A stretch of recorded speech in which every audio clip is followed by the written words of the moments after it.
గ్రేటర్లో ఓట్ల తొలగింపునకు GHMC commissioner EC బన్వర్లాలే కారణమన్నారు కాంగ్రెస్ సీనియర్ నేత మర్రి శశిధర్ రెడ్డి. సీఎం కేసీఆర్ మెప్పు కోసం ఓట్లు తొలగిస్తున్నారని మండిపడ్డారు. నోటీసులు ఇవ్వకుండానే ఓట్లు తొలగింపు సరికాదన్న ఆయన ఎమ్మెల్యేల అనర్హత ఓట్ల తొలగింపై సుప్రీంకోర్టును ఆశ్రయిస్తామన్నారు.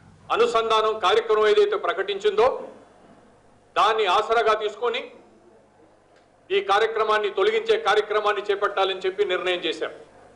ఈ కార్యక్రమాన్ని తొలగించేటువంటి కార్యక్రమం ముఖ్యమంత్రి గారి కలబడిందా కానీ 15 లక్షల మంది బోగస్ ఓటర్స్ ఉన్నారని చెప్పి ఒక టార్గెట్ ఫిక్స్ చేసి ఈ అధికారులను వెంటనే దీన్ని డిలీట్ చేసేటువంటి ప్రక్రియను వేగవంతంగా కొనసాగించాలని చెప్పి చెప్పడం జరిగింది.